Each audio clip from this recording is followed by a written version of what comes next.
Good morning, dear students, and welcome again to another English lesson. This week, we are revising all 4 units and we are focusing on language functions in today's lesson. Let's take a look at today's objective. By the end of this video, you will be able to revise language functions from Unit 1 to 4. Now let's start with the first language function. In Unit 1, we studied different vocabulary words that helped us describe people. So let's start by opening your student book to page 18. We will also need page 61 to practice speaking. Please open your workbook too to page 18. Do you remember the different vocabulary words that we can use to describe someone's physical appearance? Alright, let's see if you could remember them all. How can we describe a person's body shape? Bravo! We could say a person is slim or chubby, depending on their body shape. Now, what about their height? That's right, we use the words short and tall. What about the length of the hair? A hair could be short or long. It's also better to be specific when you are describing hair. So describe the hair type and color too. Do you remember the vocabulary words used to describe different hair types and colors? Excellent! You could use wavy, curly, straight, dark or black, or fair. Next, how do you describe someone's personality? Do you remember the different adjectives used to describe different personalities? Great! We use the adjective polite when we describe a person's kind behavior. Rude is when a person says or does things that are not polite or kind. A shy person is a person who is uncomfortable and nervous when talking to other people. The opposite of shy is outgoing. An outgoing person enjoys meeting new people.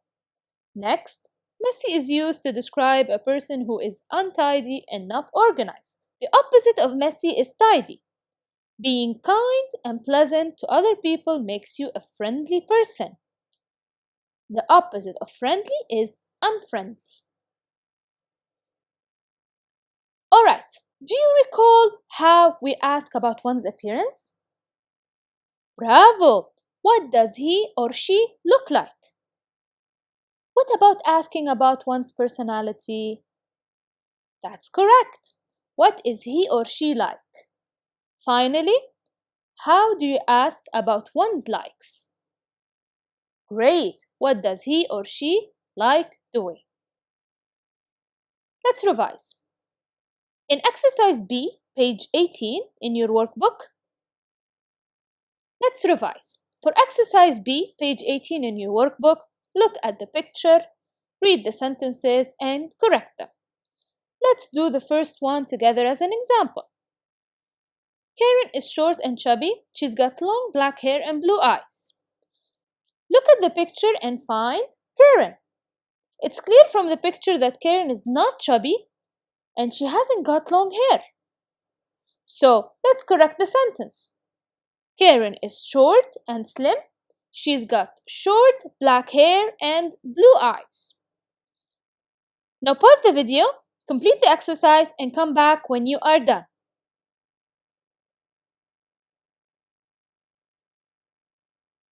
Alright, let's see how well you did in this exercise. Sentence number 2. Daisy is short and slim. She's got short fair hair. In the picture, Daisy's hair is not fair. It's not short too.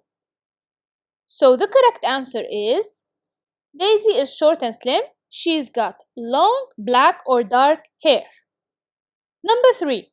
Penny has got curly red hair. She's very tall and chubby. Is Penny's hair red? And is she really chubby? So the answer would be Penny has got curly fair hair. She is very tall and slim.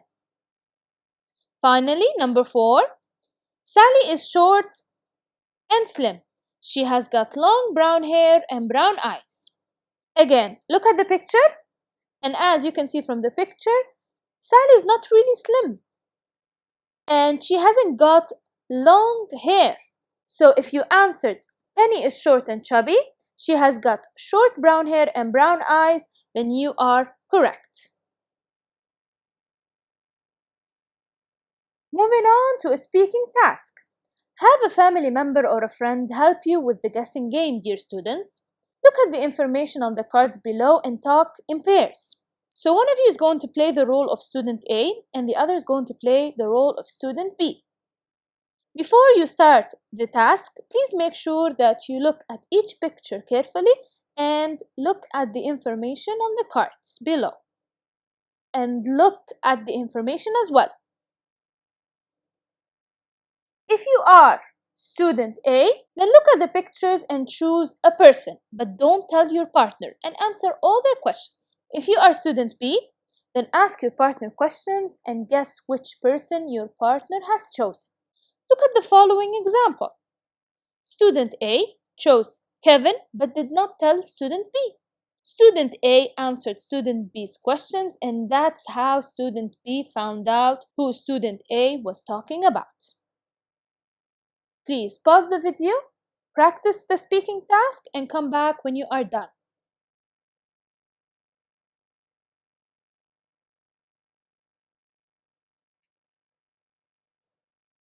Great, we are done with revising the language function that you studied in Unit 1.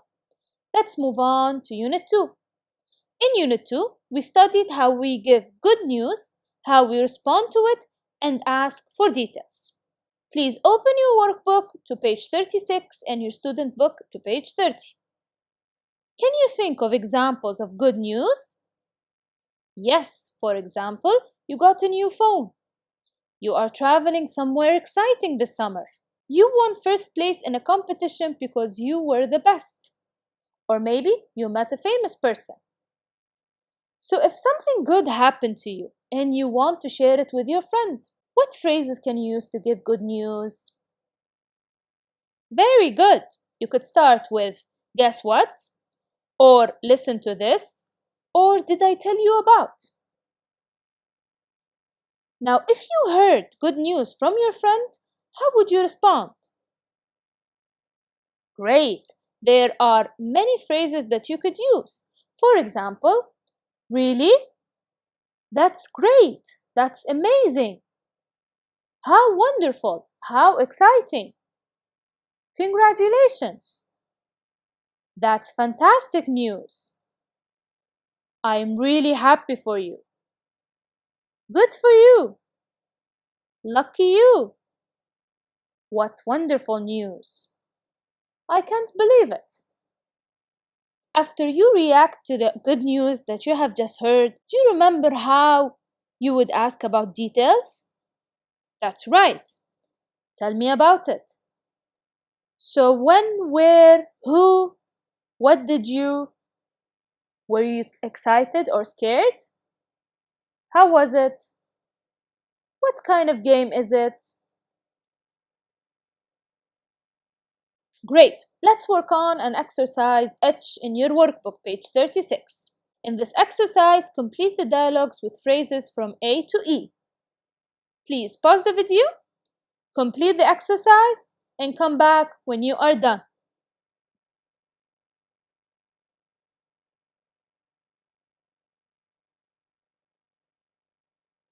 Alright, let's see how well you did in this exercise. Hey Jake, guess what? I went to the Space Center yesterday. Lucky you. How was it? Oh, it was amazing.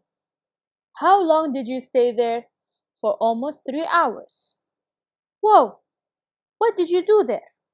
Well, we learned about astronauts and life in space. How exciting! And that isn't the best part. We even went inside a real spaceship. Really? Yep. And after that, I took part in a spaceship drawing competition and I won. Congratulations. Please check your answers and make sure that you have the correct answers in your book.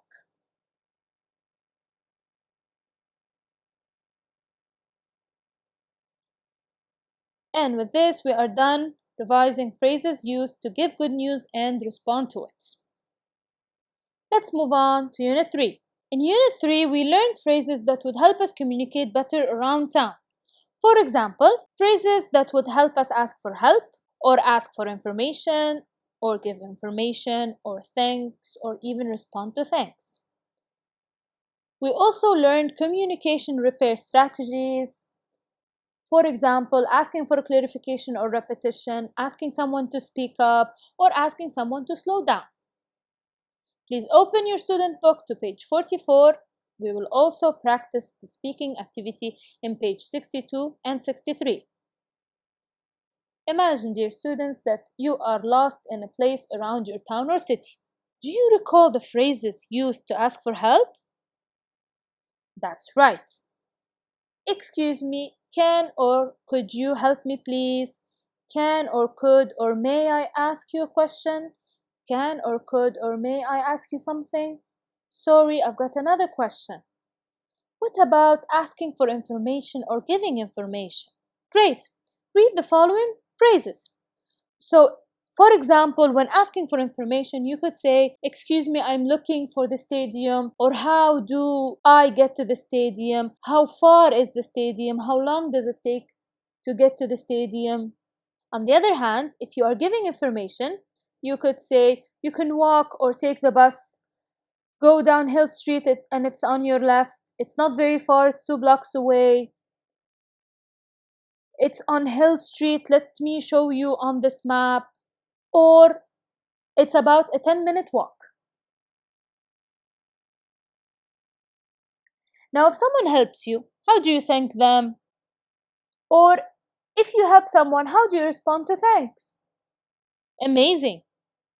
If you thank someone, you could say thank you for your help, thank you so much, or thanks a lot.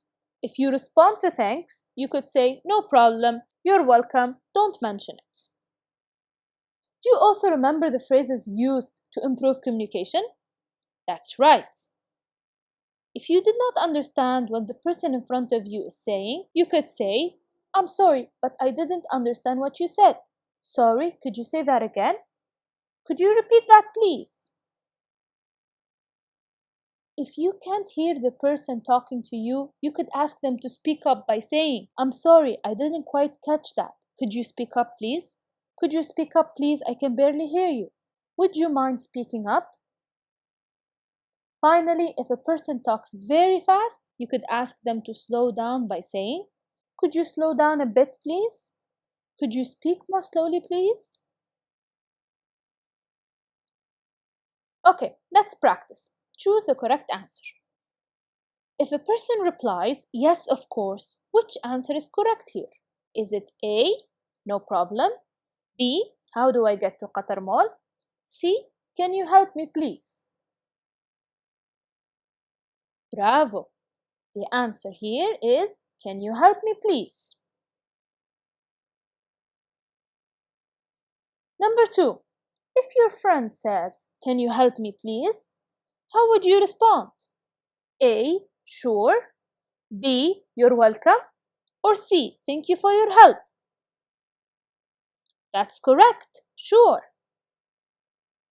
Number 3, excuse me, I am looking for the train station. What's the correct answer here? It's about a 10-minute walk. Could you speak more slowly, please? Is this the quickest way to the train station? Excellent. A, it's about a 10-minute walk. In your student book, page 62 and 63, practice the following speaking activities with a family member or a friend. Imagine you visit snow dunes in Doha Festival City, but it's closed, and your partner works there.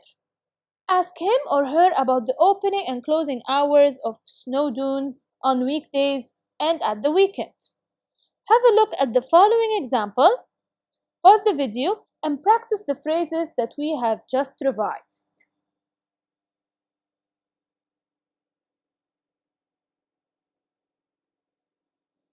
As for exercise B, imagine that you work at the ticket office of an amusement park. Look at the information in the picture and answer your partner's questions. Have your partner choose a ride and ask you about the price and the duration. Please pause the video and practice the phrases that we have just revised.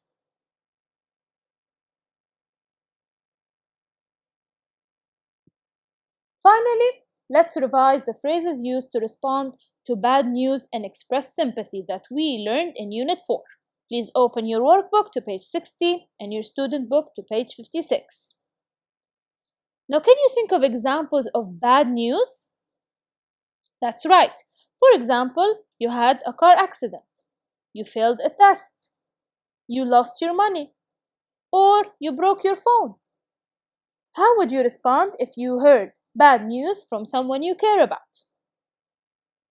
For example, imagine your friend told you, "I fell down and hurt my hand."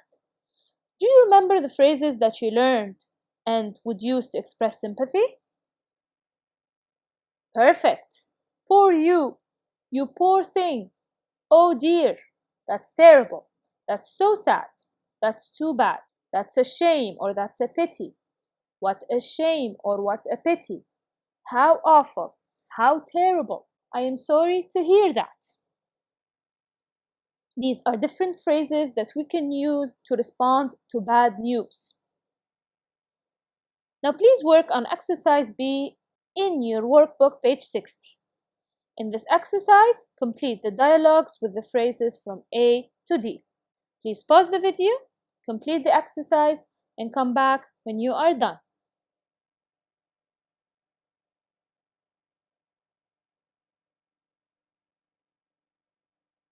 Alright, let's see how well you did in this exercise. Hey Mary, you're late. I'm so sorry you had to wait for me, Karen. I had a terrible morning. What happened? Did you miss the bus again? No, nothing like that. I got locked out of the house. That's terrible. How did that happen? Well, I forgot to take my keys, and when I got back, no one was home. I had to wait outside for 2 hours for my mom to come home. That's why I was late. That really was a terrible morning. And I was out in the cold, so I think I'm ill now too. You poor thing. Great work, dear students. We are done revising the language functions that you learned in the first semester. Thank you for watching and good luck in your exams. Have a great day and stay safe, everyone.